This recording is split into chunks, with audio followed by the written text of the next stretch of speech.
SWOLA coming in fast. January 8th of 2023. Holy shit, are you guys ready? Let's see if I can nail this riff.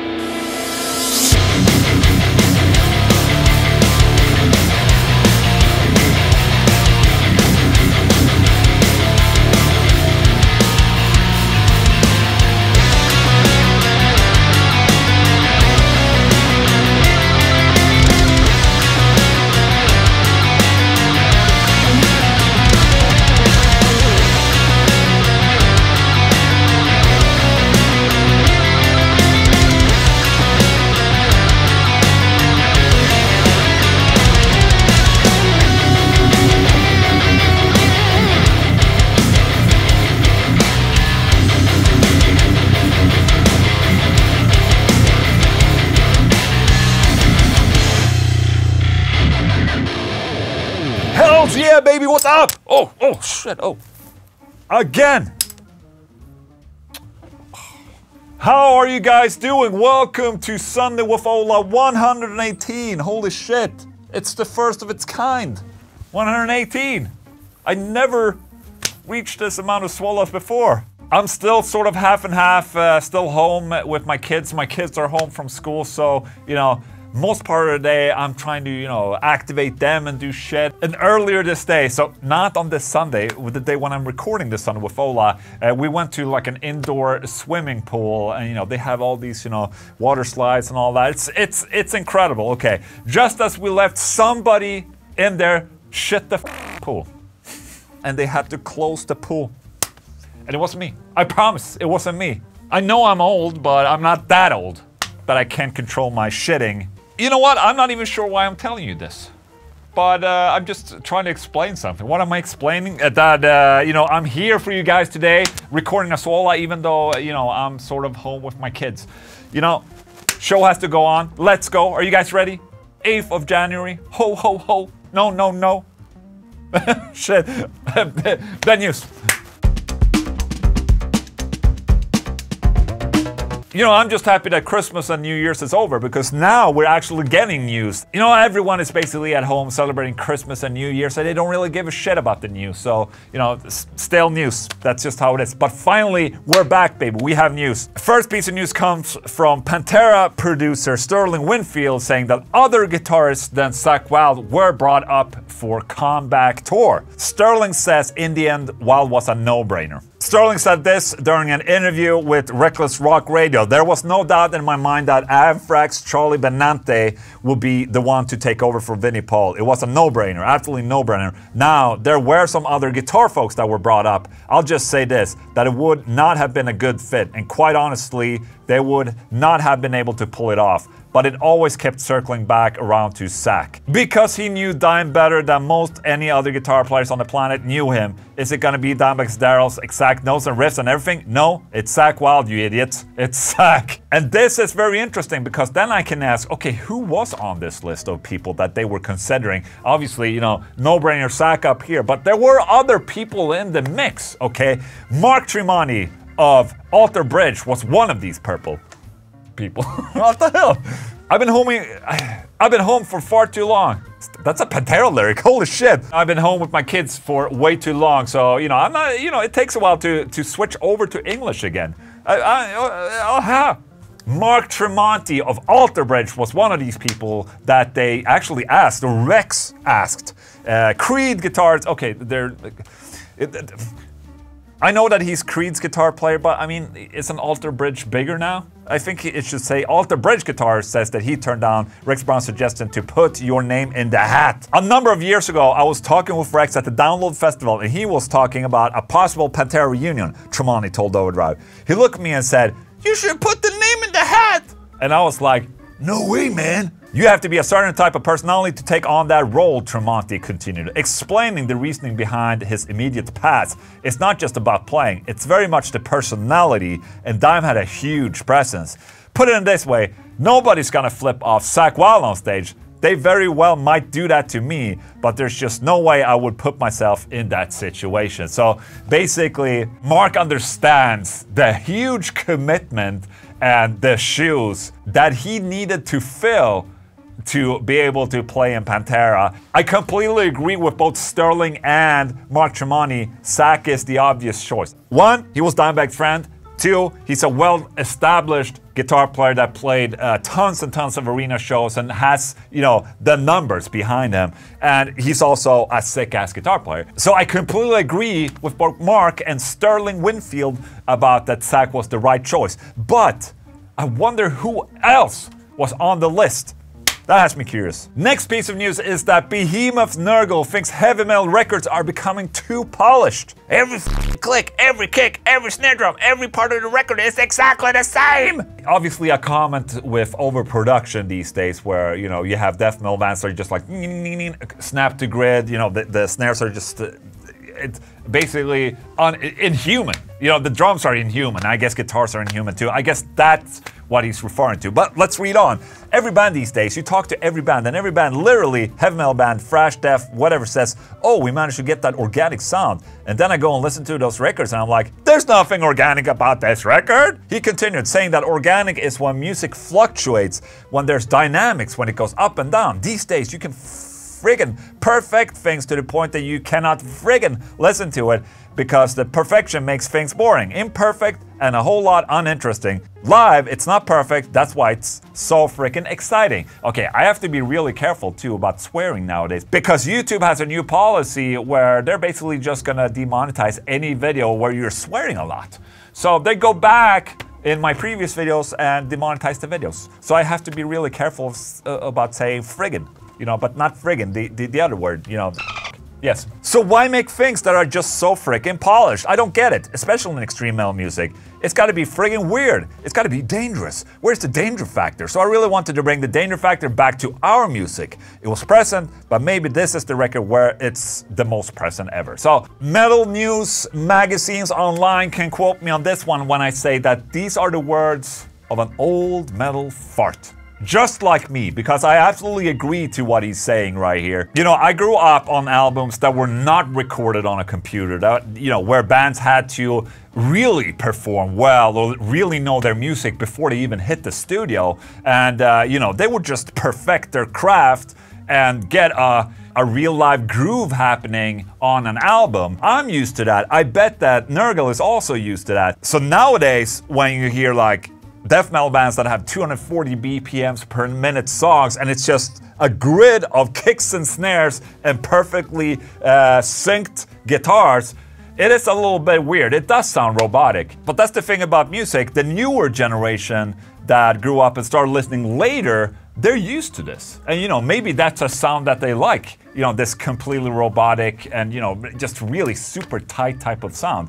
So I guess it's really subjective. A guy like Nergal and a guy like me, we like when stuff is grooving, you know, and I've said this a bunch of times, but I like to, you know, leave mistakes in albums because it's the mistakes and the grooves that makes this album unique. I see Nergal is getting a lot of shit for his statement right here, but to some extent I kind of agree with him. You know, I can still enjoy a really good modern death metal band, you know, where everything is robotic. I mean, that has its own flavor to it. But I personally like to hear when a band is playing, you know, on the top of their lungs and you can almost hear that the wheels are coming off a little bit. You know, it's supposed to hurt. A lot of things are polished today and it doesn't hurt. It doesn't hurt the ear. I like when it hurts, if that makes sense. So there you go. All right, Metallica finally has their first song over 1 billion plays on Spotify. The Sandman has entered many times. Enter Sandman has surpassed 1 billion streams on Spotify. Holy shit. The lead single from Metallica's 1991 self-titled album, which has sold over 17.3 million copies in the United States alone. So the popularity of Enter Sandman on Spotify isn't exactly shocking, especially considering its prevalence in pop culture over the years. I remember I heard something, a rumor like 10 years ago, that it's probably not true today, but at that time, you know, the Black Album, they were selling 9,000 copies a week still. You know, it's incredible. I've actually not considered this, but how many streams do I have on my Spotify? It's probably shit. Okay, 1.3 million on Cerberus. It's okay. No, oh, it's not 1 billion. Okay, The Haunted, one of my Haunted songs maybe? What do we have? Preacher to the Deaf, almost 4 million. Feared? Feared, hello? Come on, Feared, please help me. I mean, my bands are not that big. I don't even have one with 1 million streams on it on Feared. So 11,000 listeners a month. Maybe it's time to release a new album and stay, you know, stay relevant or something. I have quite the distance left. You know, I have a little bit to pick up on if I'm gonna catch up to Metallica. Guitar news, holy shit, man. Finally, Ibanez unveils all new experimental axe design lab series with radical 8-string, 9-string, and 27-fret models. Okay, I'm just happy to have guitar news, to be honest. Alright, look at this. A collection of experimental electric guitars that boast a range of eye-catching appointments and hard-to-obtain specs. Alright, what's up? 9-string. That is so many strings. Look at that thing. Looks like a harp almost. RG8870. J Custom, okay, cool. Oh, this is cool, I like this. RGA 62022XH. Look at that, that's cool. Is that 27 frets? Yes, that's cool. That reminds me of Comparison, actually. Look at that, it looks like a Comparison. That first fret looks terrible to if you want to do a drop like bar chord or something. The thing about fan fret is that the higher the fan, you have to kind of like angle your handle inwards like this to be able to do that chord up there. So, you know, that looks like a pretty big fan right there. I'm a big fan. And then we have an Ibanez SML 721. What? That looks pretty dope. Look at that. What else? Oh, look at that. Look at that. Oh, look at that. It's orange and purple. That's the cheapest out of the bunch. It's also fan fret. But as you can see, the 0 fret is at the first fret. Right? That's the straightest fret right there. So you won't have that problem up there. You won't do this. You have to do a little this when you come down. You know, on the aiming on a piece. So that's cool. Ibanez with a fair bunch of new guitars, and that makes me happy because I like new guitars. System of a Down! Are you guys excited for a new album? Well, there's not gonna be a new album of System of a Down. System of a Down's John Dolmayan says Serj Tankian hasn't really wanted to be in the band for a long time. Quite frankly, we probably should have parted ways around 2006. We tried to get together multiple times to make an album, but there were certain rules set in together multiple times to make an album, but there were certain, I'm reading the same sentence over and over, certain rules to set in place that made it difficult to do so and maintain the integrity of what System of a Down stood for. So we couldn't really come together and agree. And part of that is Serj's fault, and part of that is my fault, and Shao's, and Darren, and everyone else. Pressed about what it's like for him and his bandmates to still perform live together, Dolmayan, sorry, I can't say his name, Dolmayan said, when we're actually on stage, it's great. It's just getting to that point that is disheartening. Oh, we have one show booked for next year. One show, that's it. I mean, I mean, this is what happens sometimes. You just get sick of your band. No, but sometimes it just doesn't work out the way you want. When System of a Down came around and, you know, when they started becoming huge back in the day, I wasn't necessarily listening to them, but I do know of their incredible importance for metal music because they were the ultimate, like, gateway band to get people into metal. Basically, so I absolutely respect the band so much. You know, obviously they have the hits, and it's just a little sad hearing that they're not really doing too well. Speaking about System of a Down, Noel Gallagher is their biggest fan. You know Noel Gallagher of Oasis? Yes. He loves System of a Down. No, he does not. He says, do you ever look at the sky and think, I'm glad I'm alive? After I heard System of a Down, I thought, I'm actually alive to hear the shittiest band of all time, which is quite something when you think about it. Of all the bands that have gone before and all the bands that will be in the future, I was around when the worst was around. Holy shit. What an asshole. Holy shit. Has this been confirmed? Noel Gallagher hates System of a Down. Okay, is this true? Here's the same text, but it says Sum 41 instead of System of a Down. Holy shit. Well, so, okay, so all of this is fake news, I guess. I don't know which band he hates. So, that's a little bit weird. Anyways, the news. Who's up there? You won't escape that way.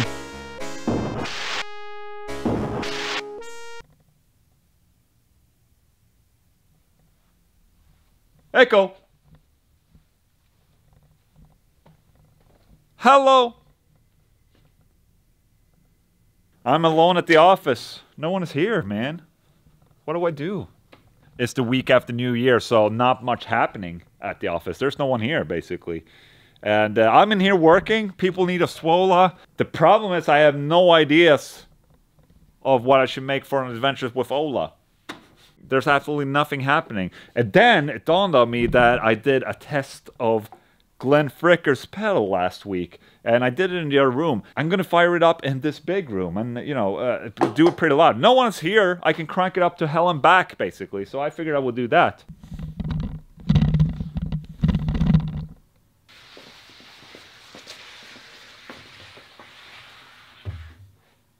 Cabinet. You know, I got a great idea as I was thinking about what to use for this. So I'm gonna use this KSR power amp. But since the Rev Northern Mauler isn't a preamp, you know, I would probably need a preamp with this. So I figured, let's bring out a chug and hook up the Mauler to the chug. I mean, these guys can be friends, right? Let's do it.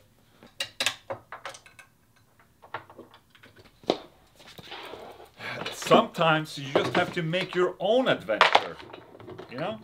This can actually turn out pretty cool, or pretty shit. We'll just have to see. You know, most of my life, the point of my life is basically just to do whatever, you know, because why the hell not? You just have to live a little, you know? You have to plug in shit, try it out. Who knows? Maybe it's gonna be the next greatest thing, you know? You have no idea. All right. I figured, let's bring out the 8-string for this, because why not?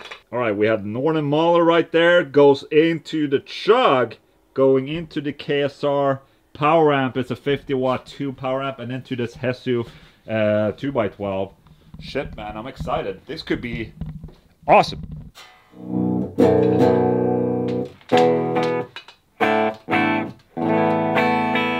Isn't that the best? I haven't used this 8-string in like a year or something, and then you take it out and it's in tune. That's ever tune for you right there. Holy shit. Oh, hold on, this salesperson, hello. I'm gonna engage the chug.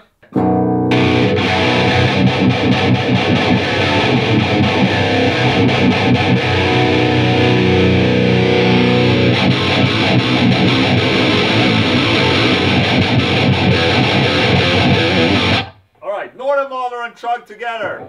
Let's get married.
Holy shiitake! Shiitake mushroom. Actually, that worked very, very well, I must say. Northern Mauler, chug, KSR power amp right there. I have a demo of the Northern Mauler coming very, very soon. It's a sick-ass overdrive pedal right there. And it worked really well into the chug, having the chug acting as a preamp. So, really cool. I know a lot of people are not necessarily very fond of the chainsaw type of tone, you know, that incredible Swedish chainsaw tone. But, you know, I dig it a lot. For me, it's just a lot of fun. I love hearing that type of chainsaw sound. It's just, just reminds me of the good old days of Dismember and Entombed and all that. And that is Adventures with Ola. I'm incredibly sorry, but that's how it goes, basically. There's basically I'm not doing anything. I mean, it's either this or me sitting and playing Fortnite, basically. All right, back to Ola. Let's grab this ledge. Question of the day, where I answer a question from one of my members. If you're a member, you can ask questions in the FAQ channel on my Discord, okay? Today's question is from Daniel.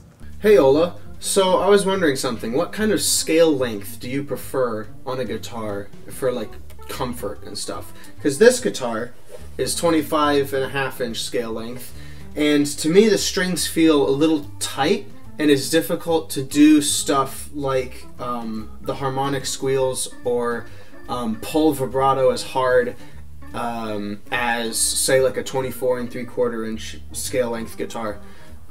So I think that's my preference, but I'm not. It's like, what's your preference of guitar? Because I know you've got like many kinds of guitars with like many different specs and stuff. So I was just wondering what your preference was. Thank you, Daniel, for that question. All right, so what is my most preferred scale length? I think, I actually have to think about this, but I think the most common scale length that I do use is 25.5, and that comes from, I think, Ibanez, that I've been playing a lot of Ibanez throughout the day, and a lot of their RGs were 25.5. So I just found that was just my preference right there.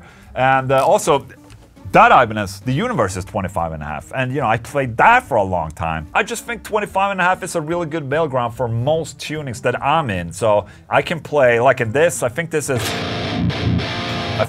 like drop B, maybe? Drop B right now, but more common tunings that I use is like standard E down to standard D and a drop C, which is what I play with the Haunted or Feared.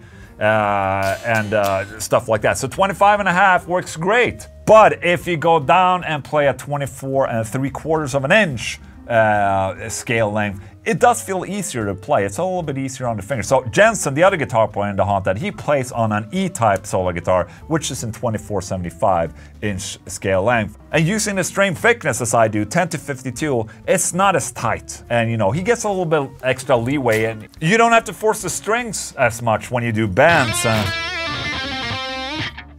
shit like that. It just becomes a little bit easier. But you can also countermeasure that with using thicker strings. So I guess it's just, I don't know the preference. I like playing 24.75 myself. 25 and 24.75, I don't really feel that much of a difference between those. But if I do tune down, like even lower, 26.5-inch is awesome for 7 strings, for instance, and even 27 for that matter on 8 string. So it all depends on what you want. If you use a longer scale, the low end will sound better and more clear, but your high end and your solos will sound a little weird in my opinion.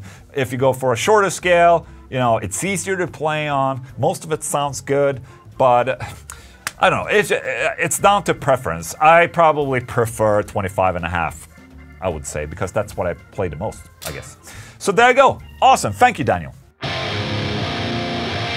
That's it for Sunday with Ola for today. Sunday with Ola 118.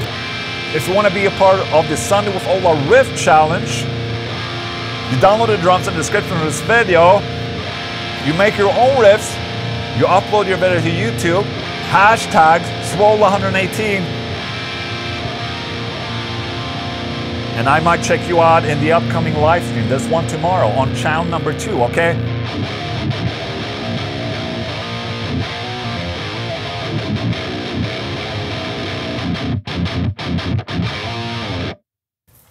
Double pick, bro. Holy shit, man. It's a good day. Guys, if you like my video, consider subscribing to my channel. Maybe put a thumbs up. If you want to support me and what we do, you can get a t-shirt or some of my music from OlaEnglundShop.com. You can stream my music on Spotify. Did you see? I had 1 million streams on something. So there you go, guys. Thank you so much for tuning in, and I'll see you soon, okay? Thank you.